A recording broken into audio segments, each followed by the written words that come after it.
तो जहाँ पर चलेंगे सबसे पहले और बड़ी अपडेट में आपको बताएंगे दोस्तों, कांग्रेस पार्टी ने अपने सबसे पावरफुल कमेटी का ऐलान कर दिया है। बड़े बड़े नेताओं का नाम इसमें शामिल किया गया है। बताएंगे आपको किन किन को बड़ी जिम्मेदारी दी गई है। इसी के साथ में उत्तर प्रदेश के घोसी उपचुनाव के अंदर जबरदस्त तरीके की राजनीति शुरू हो चुकी है दोस्तों। बीजेपी के नेता का किया गया है जोरदार तरीके से विरोध। बताएंगे आपको स्याही फेंकी गई है और इसके बाद बयानबाजी का दौर भी शुरू हो चुका है दोस्तों। वहीं पर गोदी मीडिया के पत्रकार और बीजेपी के मंत्री के बीच में जबरदस्त तरीके से बहस देखने को मिली है दोस्तों, जिसके बाद कांग्रेस पार्टी ने दोनों की जमकर आलोचना की है। साथ आपको बताएंगे छत्तीसगढ़ के अंदर लौट रहे हैं कांग्रेस पार्टी के मुख्यमंत्री और प्रदेश के काका भूपेश बघेल, मिल रहा है जबरदस्त समर्थन। बताएंगे किस तरीके का आंकड़ा सामने आया है दोस्तों। वहीं पर मध्य प्रदेश के अंदर भी कांग्रेस पार्टी की जबरदस्त तरीके से वापसी हो रही है। साथ साथ दोस्तों किरण रिजिजू ने राहुल गांधी को लेकर जो दावा किया, लोगों ने करारा जवाब दिया है। इसके बाद मंत्री जी के बयान में थोड़ी नरमी देखने को मिली है और अमित शाह के मध्य प्रदेश के दौरे के बीच भाजपा के नेता ने जबरदस्त तरीके से विरोध जाहिर किया है। बताएंगे बीजेपी में गुटबाजी खुलकर सामने आने लगी है दोस्तों और अशोक गहलोत के सामने बीजेपी उतारने वाली है केंद्रीय मंत्री को। बताएंगे किस नेता का नाम आगे चल रहा है और कमीशन खोरी के मामले पर एक बार फिर से फंसी बीजेपी। मध्य प्रदेश बीजेपी के नेता ने अधिकारियों को दे दी गजब की सलाह। सोशल मीडिया पर वीडियो हो गया है वायरल। लेके करके चलेंगे सभी बड़ी खबरों की तरफ, सारी बड़ी अपडेट आप तक पहुंचाएंगे। लेकिन उससे पहले अगर आप भी मानते हैं कि छत्तीसगढ़ के अंदर कांग्रेस पार्टी रिपीट करने वाली है और मध्य प्रदेश के अंदर भाजपा को झटका देने वाली है, परिवर्तन की लहर मध्य प्रदेश में बह रही है, तो इस वीडियो को लाइक करके लाल बटन दबाकर चैनल को सब्सक्राइब करके बेल आइकन दबाकर कमेंट बॉक्स में जय हिंद जय भारत जरूर लिखेगा दोस्तों। चलते हैं सबसे पहले और बड़ी अपडेट की तरफ, जहां पर CWC की टीम का आखिरकार ऐलान कर दिया गया है। बता दें आपको कि लगभग एक साल से इस बात की चर्चा चल रही थी कि CWC की जो टीम आएगी इसमें किन किन लोगों को बड़ी जिम्मेदारी दी जाएगी। क्या कांग्रेस पार्टी के G20 के बड़े बड़े नेताओं को जिम्मेदारी दी जाएगी? तो ये अब खुलकर मामला सामने आ चुका है दोस्तों। 2024 के चुनाव से पहले कांग्रेस पार्टी ने स्पष्ट तौर पर अपनी सबसे पावरफुल कमेटी यानी CWC का ऐलान कर दिया है। मल्लिकार्जुन खड़गे, Sonia Gandhi, doctor Manmohan Singh, Rahul Gandhi, Adhir Ranjan Chaudhary, AK Antony, Ambika Soni समेत मीरा कुमार, दिग्विजय सिंह, P चिदम्बरम, तारिक अनवर, मुकुल वासनिक, आनंद शर्मा, अशोक चव्हाण समेत 39 नेताओं के नाम की घोषणा की गई है। इसमें सचिन पायलट का नाम भी है, उनको भी मेंबर बनाया गया है CWC का। दरअसल दोस्तों इसके बाद परमानेंट इनवाइटी के तौर पर जिन लोगों का नाम सामने आया है उसमें मनीष तिवारी जो G20 के हिस्से बताए जा रहे थे उनको भी ऐड किया गया है। दीपेंद्र सिंह हुड्डा को ऐड किया गया है। यानी युवा नेताओं में भी कई सारे नाम सामने आए हैं। साथ साथ दोस्तों इंचार्ज के तौर पर जिनका नाम सामने आया है इसमें डॉक्टर अजय कुमार, हरीश चौधरी और राजीव शुक्ला के साथ साथ कन्हैया कुमार का भी नाम ऐड किया गया है। रजनी पटेल समेत अलका लांबा, श्रीनिवास बीबी का नाम भी ऐड किया गया है। ये सारे के सारे युवा नेता है दोस्तों। कुल मिलाकर कांग्रेस पार्टी ने जो रायपुर अधिवेशन में वादा किया था उसके मद्देनजर कई सारे युवा नेताओं को शामिल किया गया है। साथ साथ आपको बता दें कि शशि थरूर का नाम भी ऐड किया गया है जिन्होंने मल्लिकार्जुन खड़गे के खिलाफ अध्यक्ष पद का चुनाव लड़ा था। साथ साथ दोस्तों उत्तर प्रदेश के घोसी उपचुनाव में तय होने वाला है कि 2024 के अंदर पूर्वांचल कौन जीतेगा और यही बड़ा कारण है दोस्तों की जबरदस्त तरीके की राजनीति देखने को मिल रही है। भारतीय जनता पार्टी की ओर से पूर्व मंत्री दारा सिंह चौहान को मैदान में उतारा गया है जिन्होंने हाल फिलहाल के अंदर ही समाजवादी पार्टी से इस्तीफा दिया था और बीजेपी ज्वाइन की थी। ऐसे में अपने क्षेत्र के अंदर प्रचार करने के लिए पहुंचे दारा सिंह चौहान पर स्याही फेंकी गई है जिसके बाद पुलिस ने उस व्यक्ति को गिरफ्तार किया है दोस्तों। कुल मिलाकर दारा सिंह चौहान घोसी विधानसभा से उतरे हैं मैदान में, लेकिन समाजवादी पार्टी ने भी दमदार कैंडिडेट उतार रखा है और इसीलिए मुकाबला काफी कड़ा होने वाला है और इस पर अब अलग अलग तरीके की बयानबाजी का दौर भी शुरू हो चुका है दोस्तों। वहीं पर कांग्रेस पार्टी ने बीजेपी को सिखाया है कि कैसे अपने वरिष्ठ नेताओं का सम्मान किया जाता है। कांग्रेस पार्टी ने CWC की कमेटी में 90 साल की उम्र के सरदार मनमोहन सिंह का नाम भी ऐड करके ये स्पष्ट कर दिया है कि वो अपने किसी भी बड़े नेता वरिष्ठ नेता को नहीं छोड़ते हैं, सबको बराबर सम्मान दिया जाता है। जबकि भारतीय जनता पार्टी ने अडवाणी जी को उम्र का हवाला देकर मार्गदर्शक मंडल में डाल दिया था जिसके बाद कई सारे सवाल खड़े किए गए थे। हालांकि अडवाणी जी पूरी तरीके से एक्टिव दिखाई दे रहे थे, चल फिर पा रहे थे, उनका स्वास्थ्य भी ठीक था, लेकिन एज का फैक्टर बताकर उन्हें मार्गदर्शक मंडल में डाला गया। जबकि हकीकत यह है कि भाजपा ने अपने एज के क्राइटेरिया में कई बार बदलाव किए हैं और वरिष्ठ नेताओं को भी मैदान में उतारा है, लेकिन जिस तरीके से लालकृष्ण आडवाणी के साथ वर्ताव किया गया, उनको मार्गदर्शक मंडल में डाला गया, इसके बाद बीजेपी और कांग्रेस पार्टी की संस्कृति में कितना डिफरेंस है आप लोग समझ सकते हैं। जहां पर एक और सरदार मनमोहन सिंह को कांग्रेस पार्टी ने बड़ा सम्मान दिया है। साथ साथ दोस्तों हरियाणा के नूह में हुई हिंसा को लेकर दिल्ली स्थित जंतर मंतर में आयोजित महापंचायत में बवाल हो गया। इस महापंचायत के अंदर अपने विवादित बयान देने वाले यति नरसिंहानंद एक बार फिर से नजर आए और भड़काऊ भाषण देने लगे। इस पर दिल्ली पुलिस ने एहतियातन महापंचायत पर रोक लगाई, साथ ही नरसिंहानंद को जबरन पंचायत से उठाकर ले गए। इस दौरान पुलिस ने मीडिया से बात भी नहीं करने दिया। महापंचायत ऑल इंडिया सनातन फेडरेशन की ओर से बुलाई गई थी। दरअसल दोस्तों इससे पहले भी जंतर मंतर पर भड़काऊ नारेबाजी का मामला ऐसे तथाकथित धर्मगुरुओं के खिलाफ चल रही है और ऐसे में सुप्रीम कोर्ट की की ओर से भी फटकार लगाई गई थी। दिल्ली पुलिस से कहा गया था कि आप लोगों ने तत्परता क्यों नहीं दिखाई, महापंचायत का आयोजन क्यों करने दिया, और उसके बाद असर होने लगा है पुलिस की ओर से। महापंचायत के दौरान भाषण में ही बीच में इंटरवीन किया गया है। आप लोग की जो भी राय हो दोस्तों लिखकर जरूर बताइएगा। साथ साथ अपने आप को पत्रकार बताने वाले सुधीर चौधरी ने एक इंटरव्यू लिया, इसमें मंत्री स्मृति ईरानी मौजूद थी। इंटरव्यू के दौरान सुधीर चौधरी ने टमाटर के बढ़ते दाम को लेकर सवाल पूछ लिया और मंत्री जी के परिवार में टमाटर के बढ़े दाम को लेकर क्या चर्चा होती है ये बात पूछी। इस पर स्मृति ईरानी बुरी तरीके से भड़क गई दोस्तों और कहने लगी कि मेरे परिवार की चर्चा इस प्लेटफॉर्म पर नहीं हो सकती है। और इसके बाद उन्होंने सुधीर चौधरी से पूछा कि क्या मैं आपके बारे में पूछ सकती हूँ कि जेल में आपके साथ क्या हुआ था, आप क्या महसूस कर रहे थे, ये आपका भी एक प्राइवेट मामला है। कुल मिलाकर दोस्तों सुधीर चौधरी के जेल के दिन याद कराते हुए स्मृति ईरानी ने करारा जवाब दिया है। इसके बाद शायद सुधीर चौधरी की आंख खुल जाए, उनको पता चल जाए कि अगर वो पत्रकारिता थोड़ा भी करने लगे और सत्ता से सवाल पूछने लगे तो उन्हें ऐसा ही करारा जवाब मिलेगा। इस पर अब पूर्व IAS अधिकारी सूर्य प्रताप सिंह बोले, कहा सुधीर चौधरी पत्रकार बनने के बजाय सरकार के नौकर बने। एक नौकर अपने मालिक के आगे कैसे आवाज ऊंची कर सकता है। इसी के साथ में दोस्तों लोकसभा चुनाव के मद्देनजर यूपी में कांग्रेस पार्टी और समाजवादी पार्टी के बीच में गठबंधन के संकेत इस बात से मिले हैं कि कांग्रेस पार्टी के प्रदेश अध्यक्ष ब्रजलाल खाबरी की ओर से कहा गया था कि कांग्रेस पार्टी को उत्तर प्रदेश में किसी के साथ भी गठबंधन करना चाहिए, लेकिन समाजवादी पार्टी के साथ गठबंधन नहीं करना चाहिए। 6 जुलाई को उन्होंने ये बयान दिया था। समाजवादी पार्टी ने उनके बयान पर ऐतराज जताया तो अब कांग्रेस पार्टी ने 17 अगस्त को बड़ी कार्रवाई करते हुए 10 महीने के छोटे कार्यकाल के अंदर ही UPCC के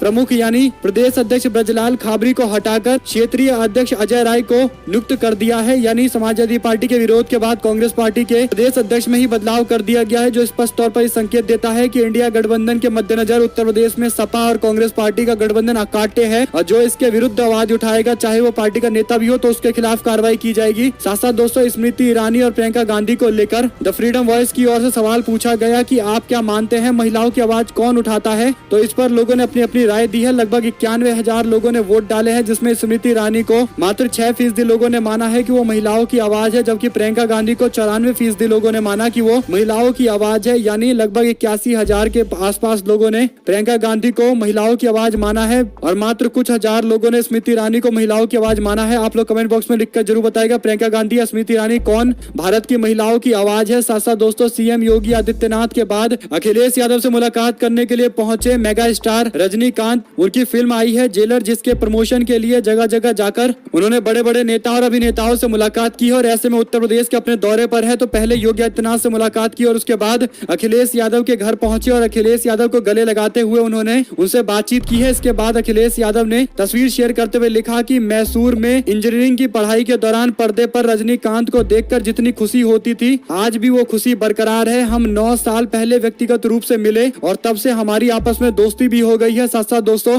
AP न्यूज के सी वोटर के अंदर स्पष्ट तौर पर कहा गया है कि छत्तीसगढ़ के अंदर काका की वापसी होने वाली है, यानी भूपेश बघेल चुनाव जीतने जा रहे हैं, बैक टू बैक दूसरी बार सरकार बनाने जा रहे हैं। ताजा ओपिनियन पोल में AP न्यूज सी वोटर बताता है कि भूपेश बघेल और उनकी पार्टी कांग्रेस पार्टी 51 सीटें जीतकर मेजोरिटी हासिल कर रही है, जबकि भारतीय जनता पार्टी को 38 सीटें मिल सकती है और इस तरीके के संकेत जानकारी दे रहे हैं कि कांग्रेस पार्टी 70+ का आंकड़ा भी पार कर लेगी। साथ साथ दोस्तों दक्षिण छत्तीसगढ़ के अंदर कांग्रेस पार्टी ने एक तरफा स्वीप किया है। इस सर्वे के अनुसार कांग्रेस पार्टी को 48% के आसपास वोट शेयर मिल रहा है, जबकि बीजेपी को 37% के आसपास वोट शेयर मिल रहा है, यानी 11% का वोटों का स्विंग है। आप लोगों की जो भी राय हो लिखकर जरूर बताएगा। साथ साथ दोस्तों मध्य प्रदेश के अंदर भी सट्टा बाजार का मानना है कि कांग्रेस पार्टी वापसी कर रही है। कम से कम 121 सीटें कांग्रेस पार्टी के खाते में जा रही है और अदर्स को 7 सीटें मिल रही है। इसी के साथ में दोस्तों RBI के पूर्व गवर्नर रघुराम राजन ने एक टिप्पणी की। उन्होंने कहा कि भारत के अंदर PLI स्कीम चल रहा है जिसका नाम है प्रोडक्शन लिंक्ड इनिशिएटिव, यानी जितना भी प्रोडक्शन भारत के अंदर किया जाएगा और दुनिया के अंदर भेजा जाएगा उसके हिसाब से सरकार सब्सिडी देगी, कंपनियों को मदद करेगी। बीजेपी सरकार इसको लेकर जबरदस्त कैंपेन चलाती है, अपनी जमकर तारीफ करती है, पीठ थपथपाती है। तो इस पर रघुराम राजन ने कहा कि PLI स्कीम के तहत अभी जो किया जा रहा है वो केवल असेंबलिंग की जा रही है, यानी दुनिया भर से अलग अलग कंपोनेंट मंगाए जा रहे हैं और भारत के अंदर उनको जोड़कर प्रोडक्ट बनाकर असेंबल करके दुनिया भर के अंदर भेजा जा रहा है। यहाँ पर कोई प्रोडक्शन नहीं हो रहा है। उन्होंने ये हकीकत ही बयां की थी। इसके बाद रेल मंत्री इस पर भड़क गए। केंद्रीय मंत्री अश्विनी वैष्णव ने कहा कि रघुराम राजन इकोनॉमिक सेंस भूल गए हैं, वे नेता बन गए हैं, उन्हें अब चुनाव लड़ना चाहिए। इस पर सूर्य प्रताप सिंह बोले, रेल मंत्री जी आपको पर उद्देश्य कुशल बहुतरे कहूँ या फिर अधजल गगरी छलकत जाए कहूँ। रघुराम राजन के इकोनॉमिक सेंस को चुनौती देने से पहले आप उनको नैतिक सेंस चेक करिए। नए नए नेता बने हैं आप रेल मंत्री जी, आप तो रेल दुर्घटनाओं में लाशों के ऊपर अपने सरकारी नारे लगवा रहे थे। आप चुनाव लड़ने की सलाह तब दे जब आप कभी खुद चुनाव लड़े हो। अपनी कुर्सी सलामत रखने के लिए आपको अपने आकाओं की इतनी चमचागिरी, ये सवाल उन्होंने पूछा है दोस्तों। अश्वनी वैष्णव रिटायर्ड IAS अधिकारी है और ऐसे में भारतीय जनता पार्टी ज्वाइन करने के बाद दावा किया गया था कि वो रेलवे का पूरी तरीके से कायाकल्प कर देंगे। लेकिन आज रेलवे की क्या स्थिति है आप लोग जानते हैं कि भर भर कर लोग सामान्य कोचों में जाने के लिए मजबूर है, जबकि वंदे भारत के नाम पर भारत के मात्र कुछ फीसदी अमीरों को ही फायदा पहुंचाया जा रहा है। रेल मंत्री अश्वनी वैष्णव की ओर से RBI के पूर्व गवर्नर रघुराम राजन पर की गई इस टिप्पणी पर आपकी जो भी राय हो दोस्तों लिखकर जरूर बताएगा। और अश्वनी वैष्णव के रेलवे को लेकर किए गए कार्यों में से 10 में से कितने नंबर आप देना चाहेंगे लिखकर जरूर बताएगा। जिन लोगों का फर्स्ट हैंड एक्सपीरियंस है वो भी कमेंट बॉक्स में लिखकर बताइएगा कि किस तरीके से रेलवे को आप लोगों ने बदलते देखा है। क्या स्थिति और खराब हुई है या फिर बीजेपी के दावे के मुताबिक सही हुई है? जो भी आपको लगता है कमेंट बॉक्स में लिखकर जरूर बताएगा। साथ साथ कांग्रेस पार्टी के नेता राहुल गांधी 25 अगस्त तक लद्दाख के दौरे पर हैं। शनिवार को उन्होंने लद्दाख के पेंगोंग सो लेक के पास बाइक राइडिंग की है। इस दौरान केंद्रीय मंत्री किरण रिजिजू ने सोशल मीडिया पर दावा किया है कि ये जो राहुल गांधी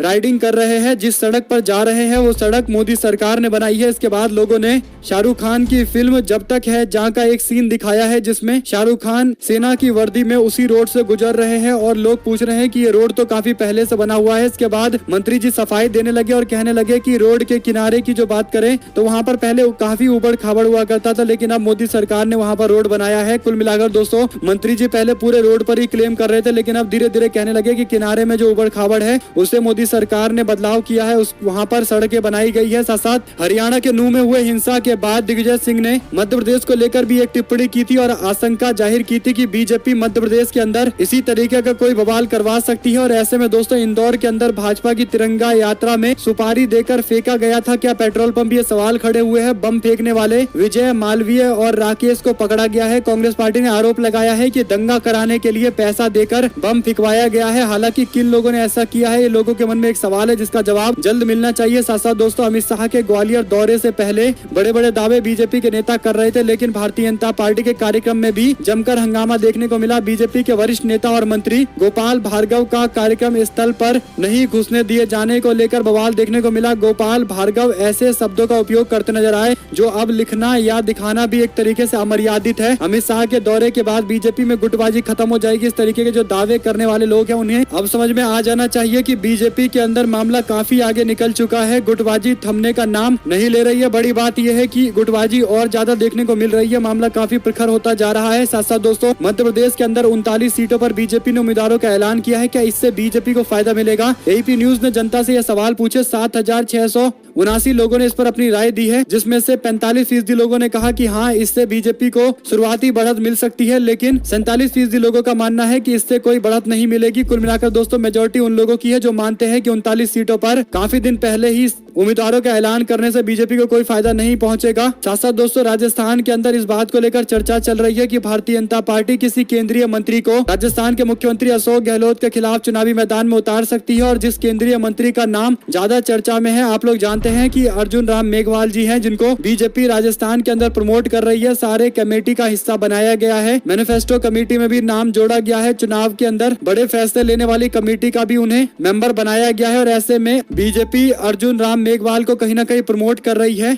आप लोग की क्या कुछ राय है दोस्तों? क्या गजेंद्र सिंह शेखावत को बीजेपी मैदान में उतारना चाहती है या फिर भूपेंद्र यादव को सीएम अशोक गहलोत के सामने उतारा जाएगा? अगर आप समीकरण की बात करेंगे तो बीजेपी अर्जुन राम मेघवाल को अशोक गहलोत के सामने उतारने पर ज्यादा चर्चा कर सकती है। आपकी जो भी राय हो लिखकर जरूर बताएगा। साथ साथ गुजरात के अंदर आम आदमी पार्टी में फूट लगातार जारी है और कांग्रेस पार्टी में सारे नेताओं की वापसी लगातार जारी है। गुजरात के अंदर आम आदमी पार्टी के वाइस प्रेसिडेंट भीमा भाई चौधरी ने कांग्रेस पार्टी में वापसी की है। कांग्रेस पार्टी के नेताओं ने उन्हें पार्टी का दामन थमाया है। दोस्तों आम आदमी पार्टी धीरे धीरे गुजरात में वापस से कमजोर होती जा रही है। बड़े बड़े नेताओं ने आम आदमी पार्टी छोड़कर कांग्रेस पार्टी का रुख किया है। साथ साथ 5 राज्य 350 विधायकों की ड्यूटी विरोधियों को पटखनी देने की बीजेपी जैसे तैयारी कर रही है, उसके बारे में कुछ जानकारी सामने आई है। 5 राज्यों के विधानसभा चुनाव के मद्देनजर बीजेपी ने उत्तर प्रदेश समेत गुजरात और अन्य राज्यों के MLA को इन क्षेत्रों के अंदर उतारा है। मध्य प्रदेश के चुनाव में कई सारे अलग अलग राज्यों के MLA पहुंचेंगे, वो अपनी स्ट्रेटजी इनके साथ शेयर करेंगे। हालांकि बीजेपी इससे एकता बना पाएगी अपने आप में बड़ा सवाल है दोस्तों, क्योंकि दिल्ली के अंदर भी बीजेपी ऐसा ही करती है, लेकिन हर बार उन्हें कुछ खास सफलता तो मिल नहीं पाती। साथ साथ हिसार के अंदर कांग्रेस पार्टी ने विपक्ष आपके द्वार